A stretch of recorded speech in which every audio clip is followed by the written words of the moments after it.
All right, let's get into it. A lot of people talking about trading Blake Griffin, and I don't understand why people don't understand why Blake Griffin is untradeable. Let's talk about it. Hit that subscribe button, bell icon button, share the video. I think he's owed around $72 or $73 million for the next 2 seasons, and people talking about, oh, we should trade Blake to Chicago. We should trade him to Orlando. The only way Blake becomes tradable is probably in the last year of his contract or the first half of next season, whenever that does start, he balls out and shows that he still got it.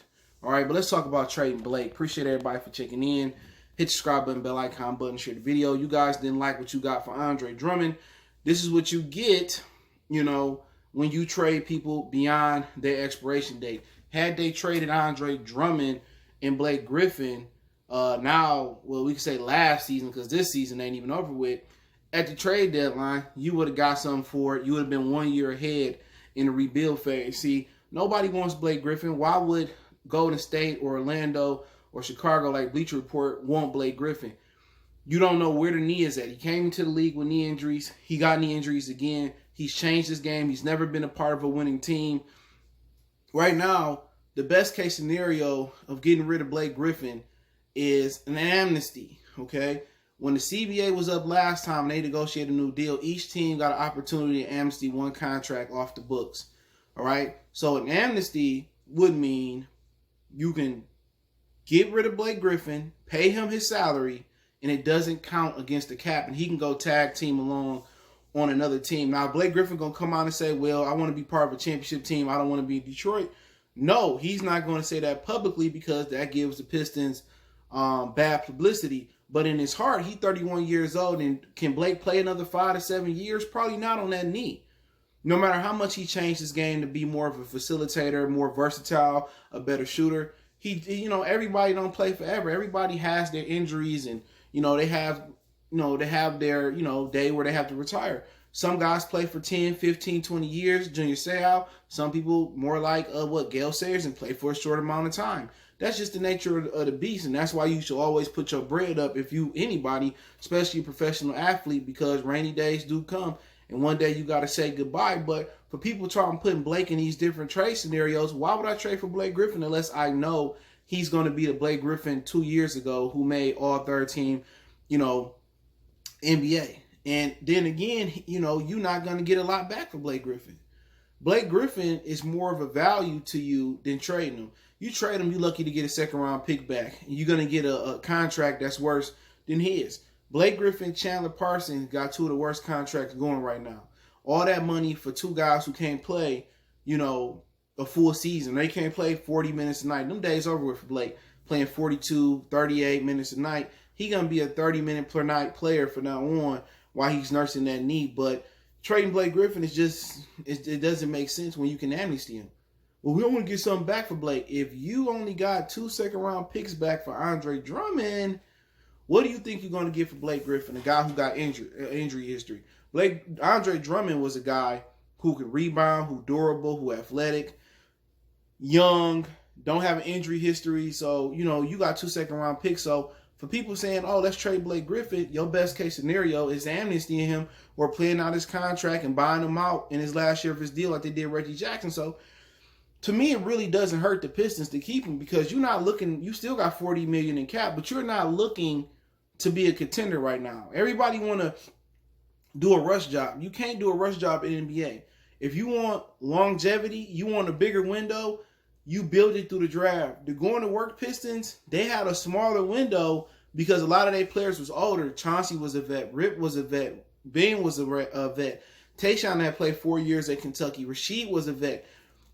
When you build it younger, you have a bigger window. Look at Isaiah and his team. You know what I'm saying? They had a bigger window. What, they went to 3 finals? It should have went to 4 if Isaiah didn't pass that ball to Bird. So they had longevity. They have like a 5 or 4 year title run. Legitimate when they was true contenders. So if you build it with these type of players that's 19, 20, 21, 22, you're going to have a longer window. You're going to have a whole decade, at being almost a championship contender. So it doesn't help you to build a team with veterans and try to, do the Ben Gordon, Villanueva, Chauncey, and and rip type of thing. You build it through the draft. You have to identify talent. You have to develop the talent. You have to put the talent, in the best position to win. And that's what you got to do. So trading Blake Griffin, cut it out. Cut it out. It's either going to amnesty Blake, keep Blake until his final year, and you can trade an expiring contract and try to bring in something else. I mean, even if you want to trade him for Draymond Green, even though their contracts are like, when the extension kick in for Draymond, they are roughly around $10 million apart. So you have to throw Tony Snell in there to Blake, but that's not what Golden State trying to do. Even though if Blake is truly a quote-unquote upgrade from Draymond, they trying to get Giannis there. So what they trying to do is to give off a Wiggins contract, to give off a Draymond contract, and not return the heavy contract back so they can facilitate a trade to get Giannis. They want assets, picks, cheap contracts, more like a Luke Kennard, more like your first-round draft pick in the future, so they can get a Giannis, so they can get another player to come there and play with Steph Curry, Klay Thompson, and build another contender for the back end of their career. So Blake doesn't fit anywhere. He fits right here in Detroit, or if they buy him out with the vet minimum going on the free agent market, he fits somewhere like Brooklyn, like Denver, like Portland, like the Clippers, like the Lakers. I don't think he'd go back to the Clippers after how that happened. So that's truly, what he's looking for. So all the Blake Griffin trade scenarios, it's really not possible unless you find a dummy that was born today. And that's just the God honest truth, man. So either Blake gonna play it out, he'll get amnesty, or he gonna play into his last year's contract, and then you can just cut him or just buy him out like Reggie Jackson. So that's just gonna be what it is. So people just didn't learn from Andre Drummond. I told y'all they should have traded them 2 years ago. I could run these teams better than these GMs can. If you're not contending for a championship, there's no point for you to make a run with Reggie, with Blake, with Drummond, with Luke, with Derrick Rose. You know what I'm saying? And with the Morris kid. It was just Markieff Morris. It wasn't going to happen. If you told me that they were legit title contenders, then yes, I will open that window, that small window. With a younger team, you have a bigger window. You do. And it's cheaper early on. Cheap as hell. Ain't no more $100 million Glenn Robinson, whatever his name is, Glenn Big Dog Robinson contracts.